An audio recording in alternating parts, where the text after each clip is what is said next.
Normalisation का जो मामला है वो उसके साथ जुड़ गया।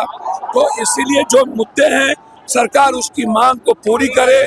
लाठी चार्ज ये गलत है, किसी भी कीमत पर बेटियों का लाठी चार्ज सही नहीं है। अब रोपिएगा बबूल, खाइएगा खजूर।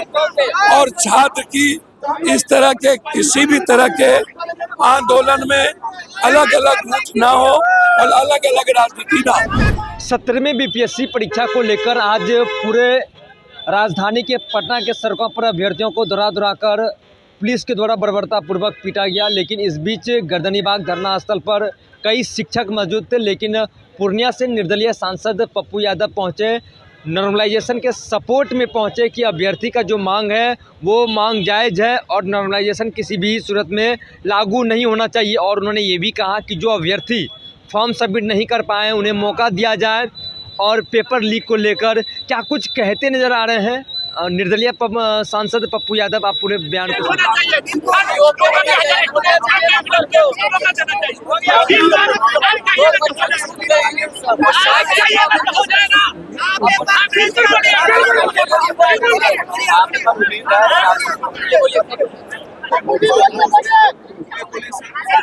देखिए, हम आज भी इस मुद्दों को लेकर 2 दिनों से एडजॉर्नमेंट मोशन मैंने लोकसभा में दिया, लेकिन चूंकि लोकसभा अन्य मुद्दों को लेकर के लोकसभा खत्म हो गई, बंद हो गई, इसलिए यहाँ के मुद्दों को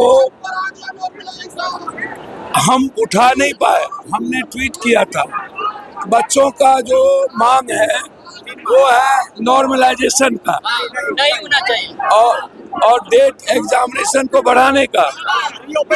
और मैं तो इस मुद्दों को लेकर पहले कह चुका हूँ, एग्जामिनेशन जो है बच्चों का जब हो तो तुरंत एग्जामिनेशन के बाद 1 महीना के अंदर आप किसी भी कीमत पर आप जांच कीजिए, रिजल्ट दीजिए और रिजल्ट के 1 महीने के बाद उसको ज्वाइनिंग करिए। आप लंबा ज्वाइनिंग करेंगे फिर दिक्कत होगी, मैंने पहले ही कह दिया। और एग्जाम का डेट बढ़ना चाहिए। दूसरी बात, लगातार पेपर लीक होता है, एक पेपर नहीं लगातार पेपर लीक होता है।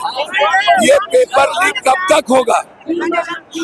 पेपर लीक के मामले में सरकार गंभीर नहीं है, ना दिल्ली गंभीर है। मैंने आपको याद होगा #नीट को लेके हम लड़े थे, लेकिन बिल्कुल अभी का जो मुद्दा है 90,000 छात्र से जुड़ा मुद्दा है और सर्वर के कारण बच्चे हमारे नहीं भर पाए या नॉर्मलाइजेशन का जो मामला है वो उसके साथ जुड़ गया। तो इसीलिए जो मुद्दे हैं सरकार उसकी मांग को पूरी करे। लाठी चार्ज ये गलत है, किसी भी कीमत पर बेटियों का लाठी चार्ज सही नहीं है। अब रोपिएगा बबूल, खाइएगा खजूर। और छात्र की इस तरह के किसी भी तरह के आंदोलन में अलग अलग रूप ना हो और अलग अलग राजनीति ना हो। तो आपने सीधे तौर पर निर्दलीय सांसद पप्पू यादव के बयान को सुना, सीधे दिल्ली से।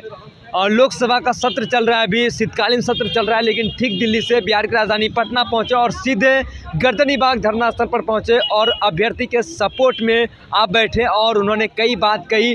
नॉर्मलाइजेशन अगर अभ्यर्थी को मंजूर नहीं है तो आयोग इसे लागू नहीं करे, तमाम बातें कहते नजर आ रहे हैं। पेपर लीक को भी लेकर कहते नजर आ रहे हैं और उन्होंने ये भी कहा कि चूँकि दिल्ली में हम लोकसभा में बात उठाने की भी कोशिश किए थे, लेकिन वहाँ अन्य मुद्दों से लोकसभा बिजी था, लेकिन हमने लगातार ट्वीट भी करते रहा इस मामले को लेकर। पप्पू यादव जो निर्दलीय सांसद पूर्णिया से सीधे गर्दनीबाग धरना स्थल पहुंचे और अभ्यर्थी के सपोर्ट में। बहरहाल इस क्रम में इतना ही, आगे की अपडेट के लिए बने रहिए फर्स्ट प्यार झारखंड पर। मैं सचिन पटना। पनोरमा ग्रुप, जो सोचता है वो करता है। ये लो मुंह मीठा करो, आज मैंने अपना जॉब छोड़ दिया, अब हम पूर्णिया वापस जाएंगे। जॉब छोड़ दिया है? मतलब ये घर कैसे चलेगा? हम करेंगे क्या? और माँ बाबूजी क्या बोलेंगे? इसलिए मैं एक और मिठाई का डब्बा लाया। अपने बिजनेस के लिए लोन अप्रूव हो गया। अरे लोन अप्रूव हो गया वो तो ठीक है, लेकिन पूर्णिया में हम रहेंगे कहाँ? अपना घर भी तो नहीं है वहाँ। इसलिए तो एक और मिठाई का डब्बा अलग से लाया हूँ। हमने पूर्णिया में घर ले लिया है, पूर्णिया के ई होम्स पैनोरमा में। पूर्णिया में पैनोरमा ग्रुप लेकर आए हैं ई होम्स पैनोरामा, बड़ा घर, आलीशान जिंदगी और अत्याधुनिक सुविधाओं के संग। अरे अरे, अब क्यों मुंह मीठा करवा रही हो?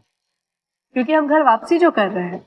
घर वापसी की खुशी पूर्णिया में ई होम्स पैनोरामा के संग। E Homes Panorama, luxurious lifestyle redefined.